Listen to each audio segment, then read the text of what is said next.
നമസ്കാരം, ET ടോക്സിലേക്ക് സ്വാഗതം. വലിയ തുക നിക്ഷേപിക്കുന്ന വലിയ ഇൻവെസ്റ്റേഴ്സിന്റെ പണം PMS കമ്പനികൾ എങ്ങനെയാണ് കൈകാര്യം ചെയ്യുന്നതെന്ന് നിങ്ങൾ എപ്പോഴെങ്കിലും ചിന്തിച്ചിട്ടുണ്ടോ? അവർ വിപണിയിലെ റിസ്ക് എങ്ങനെയാണ് ഇത്ര കൃത്യമായി മാനേജ് ചെയ്യുന്നത്? ഇന്നത്തെ ET ടോക്സിൽ നമ്മൾ ചർച്ച ചെയ്യുന്നത് ഈ ഒരു വിഷയത്തെ പറ്റിയാണ്.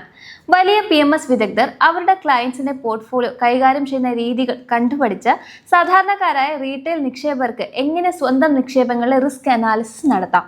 ഈ വിഷയത്തെപ്പറ്റി സംസാരിക്കാനായിട്ട് പൂർണ്ണ അർത്ഥ PMS ഹൗസിന്റെ റീജിയണൽ ഹെഡ് ആയിട്ടുള്ള ശ്രീ ജിനു ജോർജ് ആണ് നമ്മളോടൊപ്പം ചേരുന്നത്. പ്രശസ്തമായ IIM മുംബൈയിൽ നിന്നും ഫൈനാൻഷ്യൽ റിസ്ക് മാനേജ്മെന്റിൽ പ്രത്യേക വൈദഗ്ധ്യം നേടിയ അദ്ദേഹം റിസ്ക് അനാലിസിസിൽ വർഷങ്ങളുടെ എക്സ്പീരിയൻസ് ഉണ്ട്. കൂടാതെ റീസെന്റ് ആണ് സർട്ടിഫൈഡ് ഫൈനാൻഷ്യൽ അനലിസ്റ്റിന്റെ ലെവൽ 1 ക്ലിയർ ചെയ്തിരിക്കുന്നത്. അദ്ദേഹത്തെ നമുക്ക് വെൽക്കം ചെയ്യാം. നമ്മൾ ഈ PMS ചെയ്യുന്ന ആളുകളെ സംബന്ധിച്ച് അവരുടെ മെയിൻ ആയിട്ടുള്ള ഒരു പ്രൈം ആയിട്ടുള്ള അവരുടെ ഡ്യൂട്ടി എന്താണ്? അതോടൊപ്പം തന്നെ ഏതൊക്കെ തരം ഇൻവെസ്റ്റേഴ്സിനാണ് ശരിക്കും ഈ ഒരു PMS ഏറ്റവും ആപ്റ്റ് ആയിട്ടുള്ളത്? PMS പ്രൈമർലി മാനേജ് ചെയ്യുന്ന ഒരു ഫണ്ട് മാനേജർ ഉണ്ടാവും. അപ്പം ഈ ഫണ്ട് മാനേജറിൻ്റെ അപ്രോച്ചിനെ ബേസ് ചെയ്തിട്ടാണ് ടെക്നിക്കലി ഏത് ഫണ്ട് മാനേജറിൻ്റെയും പ്രൈമറി ഡ്യൂട്ടി എന്ന് പറഞ്ഞു കഴിഞ്ഞാൽ റിസ്ക് അനാലൈസ് ചെയ്യുകയാണ്.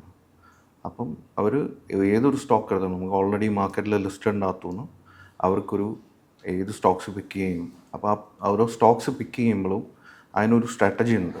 ഫോർ എക്സാമ്പിൾ ടെക്നിക്കലി പറഞ്ഞാൽ GSM സ്ട്രാറ്റജി എന്ന് പറയുന്നത് growth, strategic valuation, margin expansion.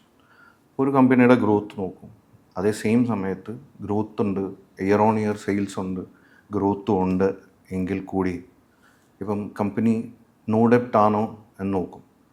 കാരണം ഇതിലുണ്ടാക്കുന്ന പ്രോഫിറ്റ് ഇപ്പം ബാങ്കിലെ പേയ്മെൻറ്റ്സിന് അല്ല ലോൺസ് റീപേ ചെയ്യാൻ പോവുകയാണെങ്കിൽ ടെക്നിക്കലി ഇത് പ്രോഫിറ്റ് കുറയും. സോ അത് നോക്കും, എന്നത് നെറ്റ് ക്യാഷ് ഫ്ലോ ഉള്ള കമ്പനിയാണോ എന്ന്. പ്ലസ് മാർജിൻ എക്സ്പാൻഷൻ പോയിൻ്റ് വളരെ ഇമ്പോർട്ടൻ്റ് ആണ്. കാരണം ഈ ഒരു ബിസിനസ് യുണീക്ക് ആണോ എന്ന് നോക്കും ഇന്ത്യൻ ഇൻഡസ്ട്രി. കാരണം ഒത്തിരി പേരുണ്ടെങ്കിൽ അവർക്ക് മാർജിൻ ക്രിയേറ്റ് ചെയ്യാൻ പറ്റത്തില്ല, അല്ലെ പ്രൈസിങ് പവർ ഉണ്ടാവത്തില്ല. അപ്പോൾ അവർ ആ പ്രൈസിങ് പവർ ക്രിയേറ്റ് ചെയ്യാൻ കഴിവുള്ള കമ്പനികളാണോ എന്ന് നോക്കും. Means without having to sell more അവർക്ക് പ്രൈസ് ഇൻക്രീസ് ചെയ്യും, മാർജിൻ ഇൻക്രീസ് ചെയ്യാനും പറ്റണം. അപ്പം അങ്ങനത്തെ സ്ട്രെങ്ത് ഉള്ള കമ്പനീസ് ഐഡൻറ്റിഫൈ ചെയ്യുക. പ്ലസ് ഇതിനൊപ്പം അഡീഷണലായിട്ട് എപ്പോഴും നോക്കുന്നത് പ്രൊമോട്ടേഴ്സ് തന്നെയാണ്. കാരണം പ്രൊമോട്ടേഴ്സിന് ഫ്യൂച്ചർ അറിയാൻ പറ്റില്ല. പാസ്റ്റ് ഇൻവോൾവ്മെൻറ്റ് ഇൻ പ്രൊമോട്ടേഴ്സ് എന്താണ്, അതേപോലെ തന്നെ അവരുടെ പ്ലാൻസ് എന്താണ്. എന്തുകൊണ്ടാണ് പ്രൊമോട്ടേഴ്സിൻ്റെ ഷെയർസ് വളരെ ഇമ്പോർട്ടൻ്റ് എന്ന് വെച്ച് കഴിഞ്ഞാൽ അത് അവരുടെ പ്രൈമറി ബിസിനസ് ആണോ എന്നറിയണം. അപ്പം പ്രൈമറി ബിസിനസ് ആണെങ്കിൽ മാത്രമേ ഇവർ പറയുന്ന കമ്മിറ്റ്മെൻറ്റ്സ് എക്സിക്യൂട്ട് ചെയ്യാൻ ഇവരെ കൊണ്ട് കഴിയും. അതുപോലെ തന്നെ ഇവരുടെ പ്രസൻസ് ഇമ്പോർട്ടൻ്റ് ആണ്, എന്നാലും ഈ എക്സിക്യൂഷൻ സക്സസ്ഫുള്ളായിട്ട് നടക്കുകയുള്ളൂ. അതുകൊണ്ടാണ് ഇത് ചെയ്യുന്നത്. അപ്പം ഇതിൽ ഇങ്ങനെയുള്ള സ്ട്രാറ്റജി വർക്കൗട്ട് ചെയ്യുമ്പോൾ തന്നെ ഇതിലെല്ലാം ഐഡൻറ്റിഫൈ ചെയ്യുന്നത് ഓപ്പർച്യൂണിറ്റി ഐഡൻറ്റിഫൈ ചെയ്യുന്നത് റിസ്ക് വെച്ചിട്ടാണ്. അപ്പോൾ നാളെ കോമ്പറ്റീഷൻ മൾട്ടിപ്പിൾ കോമ്പറ്റീറ്റേഴ്സ് പറയുകയാണെങ്കിൽ അവിടെ ഗ്രോത്തിന് റിസ്ക്കാണ്.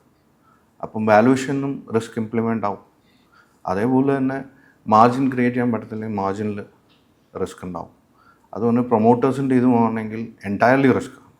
അപ്പോൾ ഇങ്ങനെയാണ് ഒരു ഫണ്ട് മാനേജർ ഒരു നമ്പർ ഓഫ് ഫണ്ട്സിലേക്ക് സീറോ ഡൗൺ ചെയ്യും.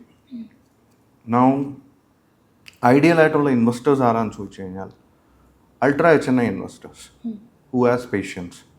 കാരണം ബീങ് ആൻ ഇൻവെസ്റ്റർ അവർക്ക് പേഷ്യൻസ് വളരെ ഇമ്പോർട്ടൻ്റ് ആണ്. പേഷ്യൻ്റായിട്ട് ഇൻവെസ്റ്റഡ് ആയിരിക്കുക എന്നുള്ളതാണ്. It is not just about timing in the market but also time in the market. അപ്പോൾ എത്രയും ടൈം ഇൻവെസ്റ്റ് ചെയ്യാൻ റെഡി ആയിട്ടുണ്ടോ പേഷ്യൻ്റ് ആയിട്ടുള്ള ആളുകൾക്ക് ഡെഫിനറ്റ്ലി എൻ്റെ അകത്ത് ഇൻവെസ്റ്റ് ചെയ്യാനുള്ളൂ. എഗെയിൻ PMS നമ്മൾ സംസാരിക്കുമ്പോൾ അറിയാം അതിൻ്റെ ticket size starts from 50 lakhs. So 50 lakh എന്നുള്ള ഒരു ട്രിഗർ പോയിന്റിൽ വെറിയാവുന്ന ആളുകൾക്ക് this is not the right thing. പിന്നെ മൂന്നാമത്തെ കാര്യം എന്ന് പറഞ്ഞു കഴിഞ്ഞാൽ ഇമ്പോർട്ടൻ്റ് ആയിട്ടുള്ളതാണ് നമ്മുടെ ലൈഫ് ഫേസ്. നമ്മളിപ്പോൾ എവിടെയാണുള്ളത്, നമ്മൾ അക്യുമുലേഷൻ ഫേസിലാണോ കൺസോളിഡേഷൻ ഫേസിലാണോ വളരെ ഇമ്പോർട്ടൻ്റ് ആണ്. അക്യുമുലേഷൻ ഫേസ് ആണെങ്കിൽ this is a right product. കാരണം ഷോർട്ടർ പീരീഡ് ഓഫ് ടൈമിൽ നമ്മുടെ ഫണ്ടിൻ്റെ ഗ്രോത്ത് കൂട്ടിക്കൊണ്ടുവരാം ഇൻ പെർസെൻറ്റേജ് വൈസ്. അപ്പം നമ്മുടെ ഒരു വെൽത്ത് ക്രിയേഷൻ അക്യുമുലേഷൻ ഫേസിൽ ഹെൽപ്പ് ചെയ്യും. കൺസോളിഡേഷൻ ഫേസിൽ ഞാൻ ടെക്നിക്കലി റെക്കമെൻഡ് ചെയ്യില്ല, കാരണം ഇത് ഒരു സേഫർ ആയിട്ടുള്ള ഇൻവെസ്റ്റ്മെൻറ്റ് മെത്തേഡിലേക്ക് പോകുന്നതായിരിക്കും. സോ നമുക്ക് ഈ വോളറ്റൈൽ ആയിട്ടുള്ള മാർക്കറ്റ് ഉണ്ടാകുന്ന സമയത്ത് നിങ്ങൾ ഈ പോർട്ട്ഫോളിയോയിൽ എങ്ങനെയാണ് ആ റിസ്കിനെ നിങ്ങൾ മാനേജ് ചെയ്യുന്നത്? എത്ര രൂപ വരെ നിങ്ങൾ ക്യാഷ് ആയിട്ട് മാറ്റി വെക്കുന്നുണ്ട് പോർട്ട്ഫോളിയോയ്ക്ക് വേണ്ടിയിട്ട്? PMS എന്ന് പറയുമ്പോൾ നമ്മൾ മനസ്സിലാവേണ്ടത് ഇത് ഹൈലി കോൺസെൻട്രേറ്റഡ് ആയിട്ടുള്ള പോർട്ട്ഫോളിയോ ആയിരിക്കും. അപ്പം നമ്മൾ ഒരു ബ്ലാങ്കറ്റ് കൈൻഡ് ഓഫ് ഇൻവെസ്റ്റ്മെൻറ്റ് ഇതിനകത്തില്ല. അപ്പോൾ ടെക്നിക്കലി ഇതിൽ അപ്രോച്ച് പോയിന്റ് എന്ന് പറയുന്നത് ബോട്ടം അപ്പ് അപ്രോച്ചാണ് ഫണ്ട് മാനേജേഴ്സ് ചെയ്യുന്നത്. അപ്പം എന്ന് പറഞ്ഞു കഴിഞ്ഞാൽ ഓരോ സ്റ്റോക്കിൻ്റെ ഇതിലും ആ കമ്പനിയിൽ വളരെ ഇൻവോൾവ് ആയി പരിശോധിച്ചതിന് ശേഷം മാത്രമാണ് ആ സ്റ്റോക്ക് പിക്ക് ചെയ്യുന്നത്. അപ്പം ഒരു വോൾട്ടൈൽ ഒരു റാപ്പിഡ് ആക്ഷൻ അവർ എടുക്കില്ല. At the same time because അതൊരു ഹൈ കൺവിക്ഷൻ സ്റ്റോക്സ് ആയിരിക്കും ഇവർ കീപ്പ് ചെയ്യുന്നത്, ഡൈവേഴ്സിഫൈഡ് ആണ് ഡെഫിനറ്റ്ലി. അപ്പോൾ ഇതിൻ്റെ അകത്ത് വരുന്ന വേറെ ഒരു അഡ്വാൻറ്റേജ് എന്താണെന്ന് വെച്ച് കഴിഞ്ഞാൽ ഇവർ ജമ്പ് ചെയ്തുകൊണ്ടിരിക്കില്ല. ഓക്കെ, അപ്പം ഹൈ കൺവിക്ഷൻ സ്റ്റോക്കാണെന്ന് ഞാൻ പറഞ്ഞു. അപ്പം ഈ സിമിലർലി ഈ വളരെ റിസ്ക് ഏതെങ്കിലും ഒരു പർട്ടിക്കുലർ സ്റ്റോക്കിന് വരുവാണെങ്കിൽ ആ സ്റ്റോക്ക് ലിക്വിഡേറ്റ് ചെയ്യും. പ്ലസ് അഗ്രസീവ് മോഡിൽ നിന്ന് മാറി ഡിഫെൻസീവ് മോഡിലേക്ക് ഫണ്ട് മാനേജർ മൂവ് ചെയ്യും. അപ്പോൾ ഈ ലിക്വിഡേറ്റ് ചെയ്തതിൻ്റെ അകത്ത് അറ്റ്ലീസ്റ്റ് ഒരു 30% അപ് ടു ഒരു 30% അവർ ക്യാഷ് ആയിട്ട് ഹോൾഡ് ചെയ്യും. അപ്പം അതിൽ കൂടുതലുണ്ടെങ്കിൽ അവർ ETF, ഗോൾഡ് ETF അങ്ങനെയുള്ള കാര്യങ്ങളിലേക്ക് ഹോൾഡ് ചെയ്യും. കാരണം ആ സമയത്ത് അതായിരിക്കും മൊമെൻ്റ് ഉള്ളത്. അങ്ങനെയാണ് അവർ റിസ്ക് മാനേജ് ചെയ്യുന്നത്. സോ അപ്പോൾ നിങ്ങൾ ഈ PMSൽ ഫണ്ട് മാനേജ് ചെയ്യുമ്പോൾ കൂടുതലും കോൺസെൻട്രേറ്റഡ് ആയിട്ടുള്ള ഒരു പോർട്ട്ഫോളിയോ ആയിരിക്കും എന്നാണ് പറഞ്ഞു വരുന്നത്. അപ്പം അങ്ങനെയാണെങ്കിൽ എത്ര സ്റ്റോക്കുകൾ വരെ നിങ്ങൾ പോർട്ട്ഫോളിയോയിൽ ഉൾപ്പെടുത്താറുണ്ട്? അപ്പം ഇത് പറയുകയാണെങ്കിൽ ഓരോ ഫണ്ട് മാനേജറിൻ്റെയും ഡിഫറെൻറ്റ് അപ്രോച്ചസ് ഉണ്ട്. അപ്പം നമുക്ക് തന്നെ ഡിഫറെൻറ്റ് വെറൈറ്റിയിലുണ്ട്. അതായത് ഒരു സ്റ്റോക്ക് ഹോൾഡ് ചെയ്യുന്ന ഫണ്ട് ഉൾപ്പെടെ 20 സ്റ്റോക്ക് വരെ അല്ലെങ്കിൽ 25 സ്റ്റോക്ക് വരെയുള്ള ഫണ്ട്സ് ഉണ്ട്. അപ്പോൾ എന്തായാലും അപ്പം സിംഗിൾ സ്റ്റോക്ക് എന്ന് പറഞ്ഞാൽ ക്വാളിഫൈഡ് ഇൻസ്റ്റിറ്റ്യൂഷണൽ ബയർ എന്നാണ് QIB മെത്തേഡിൽ വർക്ക് ചെയ്യുന്നത്. ഒറ്റ സ്റ്റോക്കേ ഉണ്ടാവും. That's a very high conviction സ്റ്റോക്കാണ്. അതുണ്ടാവും. ചില ഫണ്ട്സിനകത്ത് നമ്മൾ 9 to 10 സ്റ്റോക്സ് ഹോൾഡ് ചെയ്യുന്ന ഫണ്ട്സ് ഉണ്ടാവും. ആ സ്ട്രാറ്റജി അപ്രോച്ചിനെ ബേസ് ചെയ്തിരിക്കും. അതുകൊണ്ട് ഇപ്പോൾ ഫോർ എക്സാമ്പിൾ മിഡ് ക്യാപ്പ് അപ്രോച്ചിയുടെ വല്ല ആണെങ്കിൽ will have around 20 to 25 stocks. അപ്പോൾ ഇതിൽ ഓരോ സ്റ്റോക്കിൻ്റെ പെർസെൻറ്റേജ് വൈസ് നോക്കുകയാണെങ്കിൽ it can vary from 3 to 10%. അപ്പോൾ ഈ സ്റ്റോക്കുകളുടെ അല്ലെങ്കിൽ നിങ്ങളുടെ PMSൻ്റെ ബെഞ്ച് മാർക്ക് എന്താണ്? അത് ക്ലയൻറ്റ് ടു ക്ലയൻറ്റ് ഡിഫർ ചെയ്യുമോ അല്ലെങ്കിൽ അത് മാറ്റങ്ങൾ വരുന്ന ഒരു രീതിയിലാണോ നിങ്ങൾ അപ്ലൈ ചെയ്യുന്നത്? ഇല്ല, ബെഞ്ച് മാർക്ക് എപ്പോഴും PMS ഇൻ ജനറൽ ഫോളോ ചെയ്യുന്ന ബെഞ്ച് മാർക്ക് എന്ന BSE 500 തന്നെയാണ് bench mark approach. Bench mark follow ചെയ്യാം. അപ്പം ഒരു ഫണ്ട് മാനേജർ അല്ല, ഏത് ഫണ്ട് മാനേജറിൻ്റെ ഒബ്ജക്റ്റീവ് എന്ന് പറഞ്ഞാൽ ബെഞ്ച് മാർക്കിനെ ബീറ്റ് ചെയ്യുക ബൈ 5 to 6%, 8% വരെ ബീറ്റ് ചെയ്യുക എന്നുള്ളതാണ്. Most of the fund managers successful ആണ്. നെഗറ്റീവ് ആയിരിക്കുന്ന മാർക്കറ്റിൽ പോലും അവർ നെഗറ്റീവ് ആവാണ്ട് 1 or 2% വരെ പോസിറ്റീവ് ആവും.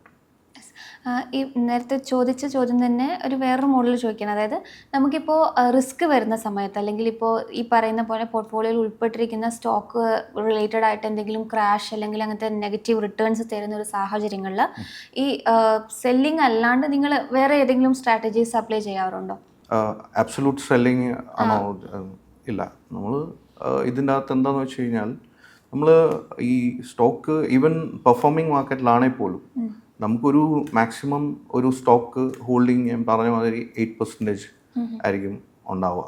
അപ്പോൾ നമ്മളൊരു 12% ഒക്കെ ആകുമ്പം അതിനെ ട്രിം ഡൗൺ ചെയ്ത് പ്രോഫിറ്റ് ബുക്ക് ചെയ്യും. അങ്ങനെയാണ് ഒന്ന് ട്രിം ഡൗൺ ചെയ്യുന്ന സ്ട്രാറ്റജി മിക്ക ഫണ്ട് മാനേജർ. രണ്ടാമത് ഒരു ടാർഗറ്റ് പ്രൈസ് ഉണ്ട്, അത് മീറ്റ് ചെയ്ത് കഴിഞ്ഞ് കഴിഞ്ഞാൽ ഡെഫിനറ്റ്ലി അത് ആ സ്റ്റോക്കിൽ നിന്ന് ഔട്ടാവും.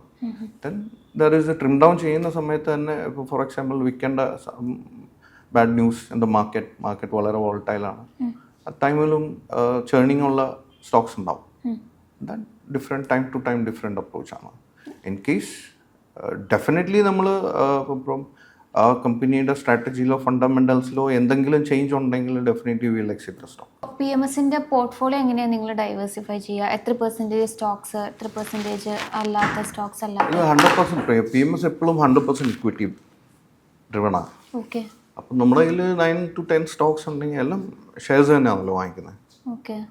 അപ്പം അത് ഒരു നമ്മുടെ യൂണിവേഴ്സ് എന്ന് പറഞ്ഞു കഴിഞ്ഞാൽ ടെക്നിക്കലി ഒരു it could be around 100 to 120 സ്റ്റോക്സിൻ്റെ എപ്പോഴും ബാക്കപ്പ് പ്ലാൻ ഉണ്ടാവും.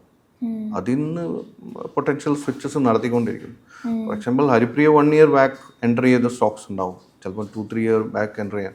ഞാനിപ്പോഴാണ് PMS ബൈ ചെയ്യുന്നതെങ്കിൽ it is not necessary entire stock same ആയിരിക്കണം, അൺലൈക്ക് മ്യൂച്വൽ ഫണ്ട്.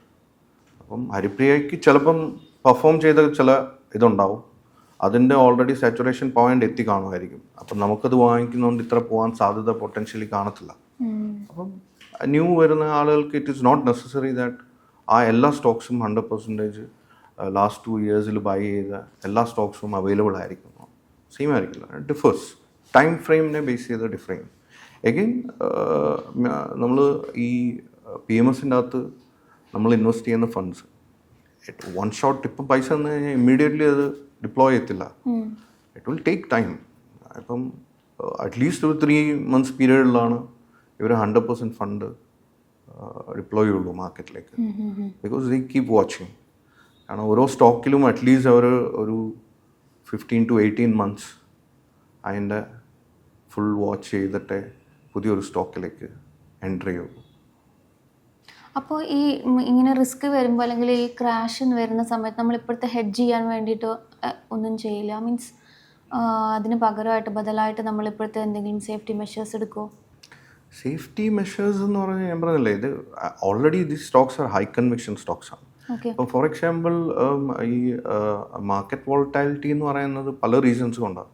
ഇപ്പം മാക്രോ എക്കണോമിക് റീസൺസ് കാരണം വരുന്നത് അത് ആ സെക്ടറിൽ ഇതുമായിട്ട്. ഫോർ എക്സാമ്പിൾ ഇപ്പോഴത്തെ വാറിനെ ബേസ് ചെയ്തിട്ട് നമ്മൾ ഓയിൽ അല്ലെങ്കിൽ മീൻസ് ലൈക്ക് പെട്രോളിയം ബൈ പ്രോഡക്റ്റിൻ്റെ ബേസ്ഡ് ആയിട്ടുള്ള ഏതെങ്കിലും കമ്പനിയിൽ സ്റ്റോക്സ് ഇൻവോൾവ് ആണെങ്കിൽ അത് ഓൾറെഡി എക്സിറ്റഡ് ആയിരിക്കും.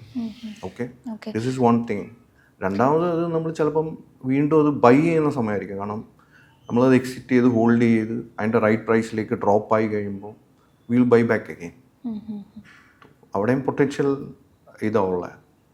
ഇപ്പോൾ ഞാൻ പറയുന്നത് എന്താണെന്ന് വെച്ചാൽ, ഇപ്പോൾ നമുക്ക് ഹൈ കൺവിക്ഷനുള്ള സ്റ്റോക്സ് ആണെന്ന് ഞാനിപ്പോൾ ഇത് ജസ്റ്റ് ന്യൂസ് പേസിൽ മാത്രമായിട്ട് പറയണേ. ഇപ്പോൾ HDFC ഒക്കെ അതിൻ്റെ അടുത്ത് മറ്റേ ഗവേണൻസ് ഇഷ്യൂ വന്ന സമയത്ത് ഭയങ്കര ക്രാഷായി. എനിക്ക് തോന്നുന്നു HDFCയിലാണ് ഒരുവിധം എല്ലാ മ്യൂച്വൽ ഫണ്ട്സിലും ഇൻവോൾവ് ആയിരിക്കുന്നതാണ് ICICI, HDFC. അപ്പോൾ അങ്ങനത്തെ ഒക്കെ ഇഷ്യൂസ് വരുന്ന സമയത്ത് അപ്പോൾ നിങ്ങൾ എന്താ ചെയ്യുക? HDFC പോലുള്ള സ്റ്റോക്സിൽ അവിടെയാണ് നമ്മൾ ഈ സ്ട്രാറ്റജി ബേസ് ഞാൻ പറഞ്ഞില്ലേ, GSM എന്ന് പറയുന്ന സ്ട്രാറ്റജി നമ്മൾ ഇംപ്ലിമെൻ്റ് ചെയ്യുന്നതാണ്. Banking sector as a whole അത് എത്ര പെർസെൻറ്റേജ് ഒരു വർഷം ഗ്രോ ചെയ്യുന്നുണ്ട്? 7 to 8% കൂടുതൽ അത് ഗ്രോ ചെയ്യുന്നില്ല. നമ്മുടെ സ്റ്റോക്ക് അതിന് മേളിൽ പെർഫോം ചെയ്യണമെന്ന് പറഞ്ഞാൽ നടക്കില്ല. ഇത് ഇൻഡസ്ട്രി ഇറ്റ് സെൽഫ് അത്രേ ഗ്രോ ചെയ്യുന്നുള്ളൂ. അപ്പോൾ അവിടെ നമ്മുടെ പ്രോഡക്റ്റ് പെർഫോം ചെയ്യണമെന്ന് പറഞ്ഞു കഴിഞ്ഞാൽ മനസ്സിലാക്കി നമ്മുടെ സ്റ്റോക്ക് പെർഫോം ചെയ്യണമെന്ന് പറഞ്ഞാൽ ഇല്ല. അപ്പോൾ ആ ഗ്രോത്ത് എന്ന് പറഞ്ഞ ആ പോയിന്റ് അവിടെയാണ് വരുന്നത്. എന്താണത് വോളിയം സെയിൽസ് എങ്ങനെയാണ് നടക്കുന്നത്? അപ്പം വി ആർ ഇപ്പം പൊട്ടൻഷ്യൽ മിഡ് ക്യാപ്പിൽ ഉണ്ട്, പൊട്ടൻഷ്യൽ ലാർജ് ക്യാപ്പ് ആവാൻ സാധ്യതയുള്ള മിഡ് ക്യാപ്പ് ഫണ്ട്സ് ഉണ്ട്, അല്ല സ്മോൾ ക്യാപ്പിൽ നിന്ന് മിഡ് ക്യാപ്പിലേക്ക് വരുന്നതുണ്ട്. അപ്പം they will give you high performance quality stocks identify ഉണ്ട്. ഇതാണ് കൂടുതൽ നമുക്ക് റിട്ടേൺസ് തരിക. അപ്പം അതിൻ്റെ കോറിലേക്ക് ഇൻവെസ്റ്റ് ചെയ്ത് നമ്മൾ പോയി റിസർച്ച് ചെയ്ത് കമ്പനിയിൽ. അപ്പോൾ ഈ PMSലുള്ള ഫണ്ട് മാനേജേഴ്സ് എന്താണ്, will visit the company also. അവിടെ പോയി അവരുടെ കാര്യങ്ങൾ we will have an interview with them, discussions ഉണ്ടാവും. We have our set of questions will ask and they also want us to be there. Because അവരുടെ സ്റ്റോക്കിൻ്റെ valuation, അവരുടെ plans എന്താണ്, future plans എന്താണ്, അക്വിസിഷൻ ഉണ്ടോ, മെർജേഴ്സ് ഉണ്ടോ, ഇതെല്ലാം we will know. Means ഒരു പത്രത്തിൽ വരുന്നതിന് മുമ്പേ വിൽ നോ. അതാണ് ആ ഈ ബോട്ടം അപ്പ് അപ്രോച്ചിൻ്റെ അഡ്വാൻറ്റേജ്. അപ്പം ഞാൻ വളരെ സിമ്പിൾ എക്സാമ്പിൾ പറയുകയാണെങ്കിൽ എല്ലാവരും മ്യൂച്വൽ ഫണ്ടിൽ കൊണ്ടിട്ടിട്ട് മ്യൂച്വൽ ഫണ്ട് മാർക്കറ്റ് പെർഫോം ചെയ്തില്ല എന്ന് പറഞ്ഞിട്ട് കാര്യമില്ല. നമ്മൾ ആലോചിച്ച് നോക്കണം, മ്യൂച്വൽ ഫണ്ടിൻ്റെ അകത്തുള്ള പ്രോബ്ലം മനസ്സിലാക്കി. ഫോർ എക്സാമ്പിൾ ഏത് മൾട്ടിപ്പിൾ ഫണ്ട് ഹൗസസ് ഉണ്ട്, അവിടെ എല്ലാവരും കൊണ്ട് മിഡ് ക്യാപ്പിൽ ഇട്ടാലും ലാർജ് ക്യാപ്പിൽ ഇട്ടാലും ഓവർലാപ്പിംഗ് ആണ് വരുന്നത്. കാരണം എല്ലാ കമ്പനിയിലും ലാർജ് ക്യാപ്പിൽ ഈ സെഗ്മെന്റിലുള്ള കമ്പനീസ് തന്നെയാണ്. അപ്പോൾ ഓവർലാപ്പിംഗ് ആണ്. എന്തിനാണ് നമ്മൾ പല ടൈമിൽ ഓവർലാപ്പിംഗ് ചെയ്യുന്നത്? At the same time last ഇയറിൽ മ്യൂച്വൽ ഫണ്ടിൻ്റെ എനിക്ക് തോന്നുന്നു ആവറേജ് അറൗണ്ട് 6 to 7% ആണ് മ്യൂച്വൽ ഫണ്ട് കമ്പനീസിൻ്റെ മ്യൂച്വൽ ഫണ്ട്സിൽ ഇൻവെസ്റ്റ് ചെയ്തവരുടെ ഗ്രോത്ത് റേഷ്യോ. അപ്പോൾ നമ്മൾ ആലോചിച്ച് നോക്കുക, ആ സെയിം കമ്പനിയുടെ ഷെയർസിൻ്റെ അത് പോയി നോക്കിക്കഴിഞ്ഞാൽ there are companies who have given 40%, 30% plus തന്നിട്ടുണ്ട്, 20% പ്ലസ് തന്നിട്ടുണ്ട്, 10% തന്നു. അപ്പോൾ എവിടെയാണ് what is the wise the decision for you to make? ഒരു മ്യൂച്വൽ ഫണ്ടിൽ ഇൻവെസ്റ്റ് ചെയ്യണോ അതോ ആ മ്യൂച്വൽ ഫണ്ട് സർവീസ് പ്രൊവൈഡ് ചെയ്യുന്നതിൻ്റെ കമ്പനിയിൽ കൊണ്ട് ഇൻവെസ്റ്റ് ചെയ്യണോ? ഇത് എന്തുകൊണ്ടാണെന്ന് വെച്ച് കഴിഞ്ഞാൽ മ്യൂച്വൽ ഫണ്ട് കമ്പനിയിൽ ഇൻവെസ്റ്റ് ചെയ്യുന്ന റൈറ്റ് ഒരു ടൈം എന്തുകൊണ്ടാണെന്ന് വെച്ച് കഴിഞ്ഞാൽ SIP ഇപ്പോഴത്തെ ഹൗസ് ഹോൾഡ് ഇൻവെസ്റ്റ്മെൻറ്റിൻ്റെ ഭാഗമായി മാറിയിരിക്കുകയാണ് ഈ മ്യൂച്വൽ ഫണ്ട്സ്. അപ്പം ആ AUM ഗ്രോത്ത് എന്ന് പറഞ്ഞാൽ ഭയങ്കര പൊട്ടൻഷ്യലി ഹൈ ആയിട്ട് ഗ്രോ ചെയ്തുകൊണ്ടിരിക്കുക. That means that company is growing. ആ ഒരു സ്ട്രാറ്റജിയോ അല്ല സ്കീമല്ല, ദാറ്റ് കമ്പനി ഈസ് ഗ്രോയിങ്. അപ്പം അത്രയും കമ്പനി വരുമ്പോൾ what is A kind of fee they are getting, revenue point. So അവിടെയാണ് ഓപ്പർച്യൂണിറ്റി. നമ്മൾ ആ കമ്പനിയിൽ ഡയറക്റ്റ് പോയി ഇൻവെസ്റ്റ് ചെയ്ത് കഴിഞ്ഞാൽ യു വിൽ മേക്ക്. ആ ഒരു ഫിനാൻഷ്യൽ പോയിന്റ് പറഞ്ഞതുകൊണ്ട് ഞാൻ ആ ഇങ്ങനെയുള്ള AMCസിനെ പോയിന്റ് ഔട്ട് ചെയ്ത് പറഞ്ഞു എന്നേ ഉള്ളൂ. ലൈക്ക് വൈസ് പല സെക്ടേഴ്സിലും ഉണ്ട്. ഇപ്പം EV സെക്ടറിൽ നടക്കുമ്പോൾ നമ്മൾ EV കമ്പനിയിൽ കൊണ്ട് ഇൻവെസ്റ്റ് ചെയ്യുന്നതുകൊണ്ട് കാര്യമില്ല. അതിൻ്റെ പാർട്സും അതിൻ്റെ ബാക്കിയുള്ള സാധനങ്ങളും ഒക്കെ കൊടുക്കുന്ന കമ്പനികളുണ്ട്. Those are potential. കാരണം അവർ മൾട്ടി ബ്രാൻഡ് അതിന് കൊടുക്കുന്ന ആളാണ്. So that is wear your opportunities. So അപ്പോൾ നമ്മളിപ്പോൾ പറഞ്ഞത് റിസ്ക് വരുന്ന സമയത്ത് എന്താണ് ചെയ്യാന്നുള്ളതാണ്. അതല്ലാണ്ട് നമ്മൾ സാധാരണ PMSൽ എപ്പോഴാണ് ഒരു സ്റ്റോക്കിൽ നിന്ന് എക്സിറ്റ് ആകുന്നത്? നിങ്ങളുടെ എക്സിറ്റ് സ്ട്രാറ്റജി എന്താണ്? ടാർഗറ്റ് പ്രൈസ് എത്തുന്ന സമയത്താണോ അല്ല നിങ്ങൾ വേറെ എന്തെങ്കിലും ലക്ഷ്യങ്ങൾ വെച്ചിട്ടാണോ എക്സിറ്റ് സ്ട്രാറ്റജി അപ്ലൈ ചെയ്യുന്നത്? എക്സിറ്റ് സ്ട്രാറ്റജി നമുക്ക് 2-3 രീതിയിൽ പറയാം. അപ്പം ഇത് ആക്റ്റീവ് ആൻഡ് ഡൈനാമിക്കലി മാനേജ് ചെയ്യുന്നതുകൊണ്ടാണ് PMSന് അത്രയും കെയർ കിട്ടുന്നത്. കാരണം എന്താണെന്ന് വെച്ച് കഴിഞ്ഞാൽ ഒന്ന് ഒരു എല്ലാ PMS ഹൗസും മിക്ക PMS ഹൗസിലും ഞാൻ പറഞ്ഞല്ലോ ഒരു സെറ്റ് ഓഫ് കോൺട്രിബ്യൂഷൻ ഒരു സ്റ്റോക്കിലേക്ക് ഒരു സർട്ടൺ പെർസെൻറ്റേജ് ആണ്. അപ്പോൾ അതിൽ നിന്നും ഒരു 6-7% മേളിൽ വന്നു കഴിഞ്ഞാൽ നോർമലി സ്ട്രാറ്റജിയിൽ ട്രിം ഡൗൺ ചെയ്യും അവർ. അത് അങ്ങനെ പ്രോഫിറ്റ് ബുക്ക് ചെയ്യാൻ സാധ്യതയുണ്ട്. രണ്ടാമത്തത് നമ്മുടെ ടാർഗറ്റ് പ്രൈസ് എത്തിക്കഴിഞ്ഞ് കഴിഞ്ഞാൽ we will exit. That is one thing. Third, നമുക്ക് എന്തെങ്കിലും റിസ്കിൻ്റെ പോയിന്റിൽ ഫോർ എക്സാമ്പിൾ ഫണ്ടമെൻ്റൽസിൽ എന്തെങ്കിലും കമ്പനികളുടെ ചേഞ്ച് അങ്ങനെയുള്ള പ്രൊമോട്ടേഴ്സിൻ്റെ ഇതിലെന്തെങ്കിലും ചേഞ്ച് വരുമ്പോൾ we will exit the company. ഇനി നമുക്കതിൻ്റെ ഫീ സ്ട്രക്ചർ എങ്ങനെയാണെന്നുള്ളതൊന്ന് വിശദീകരിച്ച് തരാമോ? ഫീ സ്ട്രക്ചർ സ്റ്റാൻഡേർഡായിട്ട് എവിടെയും 2.5% ആണ് ഓഫ് ദി AUM ആണ് ഇൻ ജനറൽ. അത് സ്റ്റാൻഡേർഡായിട്ട് ഉള്ളതാണ്. പിന്നെ പല കമ്പനികളിലും അവർ ചിലപ്പം അപ്ഫ്രണ്ട് മീൻസ് ലൈക്ക് അങ്ങനെയില്ല, ഫസ്റ്റ് ഇയറിൽ ഒരു ഹയർ പെർസെൻറ്റേജ്, സെക്കൻഡ് ഇയറിൽ ലോവർ ആക്കി, തേർഡ് ഇയർ ലോവർ ആക്കി, അങ്ങനെ ചെയ്യുന്നു. ഇനി എനിക്ക് ചോദിക്കാനുള്ളത് ഒരു കൺക്ലൂഷൻ ക്വസ്റ്റ്യൻ ആണ്. അതായത് സാർ ഇപ്പോൾ PMS നടത്തുന്ന ഒരാളാണ്, അതായത് വലിയ ക്യാപിറ്റൽ ഉപയോഗിച്ചിട്ട് ഫണ്ട് മാനേജ് ചെയ്യുന്ന ഒരാളാണ്. സോ റീറ്റെയിൽ ഇൻവെസ്റ്റേഴ്സിനെ സംബന്ധിച്ച് റിസ്ക് ഹാൻഡിൽ ചെയ്യുമ്പോൾ അവർ വരുത്തുന്ന മിസ്റ്റേക്സ് എന്തൊക്കെയാണെന്നാണ് സാറിന് തോന്നിയിട്ടുള്ളത്? റീറ്റെയിൽ ഇൻവെസ്റ്റർ എന്ന് ഉദ്ദേശിക്കുന്ന PMSൻ്റെ അകത്ത് നമ്മൾ ആ റീറ്റെയിൽ പോയിന്റ് അവിടെ വരുന്നില്ല. കാരണം ഡിസിഷൻസ് എല്ലാം ഫണ്ട് മാനേജറാണ് മേക്ക് ചെയ്യുന്നത്. മ്യൂച്വൽ ഫണ്ട്സിൽ അവരെപ്പോഴും റിസ്ക് ചെയ്യുന്നു. കാരണം മാർക്കറ്റ് താഴെ പോകുന്നു, ഇച്ചിരി താഴെ പോകുന്നു എന്ന് കാണുമ്പോഴത്തേക്കിന് ഇവർ സ്റ്റോക്സ് വിൽക്കാൻ തുടങ്ങും. കാരണം അവർക്ക് ആക്സസ് ഡയറക്റ്റ്ലിയാണ്. ഇവിടെ എന്ന് പറഞ്ഞു കഴിഞ്ഞാൽ PMSൻ്റെ അകത്ത് എൻറ്റയർലി ഫണ്ട് ഇൻവെസ്റ്റർക്ക് വിസിബിൾ ആണ് ഏതൊക്കെ സ്റ്റോക്സാണ് ഹോൾഡ് ചെയ്യുന്നതെന്നെല്ലാം കാണാമെങ്കിൽ പോലും ഈ ഫണ്ട് മാനേജറാണ് ടെക്നിക്കലി എല്ലാം മാനേജ് ചെയ്യുന്നത്. പ്ലസ് ഈ എവറി ക്വാർട്ടർലി നമ്മൾ ഈ റിവ്യൂസ് ഉണ്ട് ഇൻഡിവിജ്വലി കസ്റ്റമേഴ്സുമായിട്ട്, ഇൻഡിവിജ്വൽ വൈസ് അവരുടെ സ്റ്റോക്ക് അവരുടെ പോർട്ട്ഫോളിയോസ് റിവ്യൂ ചെയ്യും. അതിൻ്റെ അകത്ത് നെഗറ്റീവ് ആണെങ്കിലും എന്ത് റീസൺസിലും നെഗറ്റീവാണ്, എന്തുകൊണ്ട് ഇത് താഴെ പോകുന്നു, എന്തുകൊണ്ട് നമ്മൾ സ്റ്റിൽ ഹോൾഡ് ചെയ്യുന്നു, ഇങ്ങനെയുള്ള കാര്യങ്ങൾ ക്ലിയർ ആയിട്ട് ഇത് കൊടുക്കുന്നു. രണ്ടാമത്തെ കാര്യം ഈ PMSൻ്റെ അകത്ത് വേറെ ഒരു അഡ്വാൻറ്റേജ് എന്ന് പറയുന്നത് ഈ ഫണ്ട് മാനേജറുമായിട്ട് ഡയറക്റ്റ് കസ്റ്റമറിന് ഇൻട്രാക്ട് ചെയ്യാവുന്നതാണ്. അപ്പോൾ ഫണ്ട് മാനേജർ കോൾസ് ഉണ്ടാവും, അതിൻ്റെ അകത്ത് Q&A സെക്ഷൻസ് ഉണ്ട്, you can ask or otherwise also you can directly approach the fund manager and you can അവർ എപ്പോഴും റെസ്പോണ്ട് ചെയ്യും. കാരണം അവരുടെ കൺവിക്ഷൻ റേഷ്യോ അവർ ഡൗൺലോഡ് ചെയ്യാൻ അവർ റെഡിയാണ്. അപ്പോൾ റിസ്ക് അനാലിസിസിൽ അല്ലെങ്കിൽ റിസ്ക് മാനേജ് ചെയ്യുന്നതിൽ എന്തൊക്കെ കാര്യങ്ങളാണ് കോമൺ ആയിട്ട് നമ്മൾ ശ്രദ്ധിക്കേണ്ടത്? റിസ്ക് അനാലിസിസ് ചെയ്യുമ്പോൾ ഒരു ഫണ്ട് സ്റ്റോക്ക് പിക്ക് ചെയ്യുമ്പോൾ റിസ്ക് അനാലിസിസ് ഞാൻ പറഞ്ഞ മാതിരി നമ്മളെപ്പോഴും നോക്കേണ്ടത് ആ കമ്പനിയിൽ ഗ്രോത്ത് ഉണ്ടോ എന്ന് നോക്കണം. രണ്ടാമത്തെ കാര്യം നമ്മൾ നോക്കേണ്ടത് ഈ കമ്പനി ഒരു ലോണിൽ റൺ ചെയ്യുന്ന കമ്പനിയാണോ, അത് നമ്മൾ നോ ഡെപ്റ്റ് കമ്പനീസാണ് ബേസിക്കലി നോക്കേണ്ടത്. തേർഡ്ലി നമ്മൾ നോക്കേണ്ട ഇവരുടെ valuations are right or no. Fourthly നമ്മൾ നോക്കേണ്ട ഇവർ യുണീക്ക് ബിസിനസ് ഹോൾഡേഴ്സ് ആണോ, അല്ലെങ്കിൽ ഇവരുടെ കോമ്പറ്റീഷൻ ലെവൽ വിരലിലെണ്ണാവുന്ന കോമ്പറ്റീഷനോ ഉള്ളോ, ഇവർക്ക് പ്രൈസിങ് പവർ ഉണ്ടോ, മാർജിൻ എക്സ്പാൻഷൻ അതിനൊപ്പം വരും. Plus the promoters are very important. ഇത്രയും 4 കാര്യങ്ങൾ നമ്മൾ നോക്കിക്കഴിഞ്ഞാൽ, കാരണം നമുക്ക് വളരെയധികം സാധനങ്ങൾ സോഫ്റ്റ്വെയർ ലൈക്ക് അവൈലബിൾ ആണ്. ഇപ്പം ഏത് കോമൺ ആയിട്ടുള്ള വ്യക്തിക്കും ആക്സസ് ചെയ്യാൻ പറ്റുന്ന രീതിയിൽ ആപ്ലിക്കേഷൻസ് അവൈലബിൾ ആണ്. അത് ത്രൂ ചെന്നിട്ട് നമ്മൾ അവരുടെ ബുക്സും എടുത്തിട്ട് ഇത് ചെക്ക് ചെയ്ത് കഴിഞ്ഞാൽ നമുക്ക് വളരെ കൃത്യമായി മനസ്സിലാവും. ഒരു ഡിവിഡൻഡ് കൂടുതൽ പേ ചെയ്യുന്നു എന്നും പറഞ്ഞുകൊണ്ട് ആ കമ്പനി ഒരു നല്ല കമ്പനി ആവണമെന്ന് നിർബന്ധമൊന്നുമല്ല. കാരണം നമ്മുടെ ക്യാപിറ്റലിൻ്റെ സിമിലർ ഡിവിഡൻഡ് അവർ തന്നിട്ടും കമ്പനി ഗ്രോത്ത് ഇല്ലെങ്കിൽ ദർ ഇസ് നോ പോയിന്റ്. നമ്മൾ ആ ഗ്രോത്ത് പെർസ്പെക്റ്റീവ് എന്താണെന്ന് നോക്കണം. അവരുടെ ഫ്യൂച്ചർ പ്ലാൻസ് എന്തൊക്കെയാണ്, അവരുടെ കോൺകോൾസ് ഒക്കെ നമുക്ക് കേൾക്കാൻ പറ്റും. അപ്പം ഇതെല്ലാം വെച്ചിട്ട് നമ്മൾ ഇവാലുവേറ്റ് ചെയ്തിട്ടാണ് നമ്മൾ ആ റിസ്ക് എലിമിനേറ്റ് ചെയ്യേണ്ടത്. Thank you so much sir, ഇത്രയും സമയം നമ്മളോടൊപ്പം ചിലവഴിച്ചതിന്.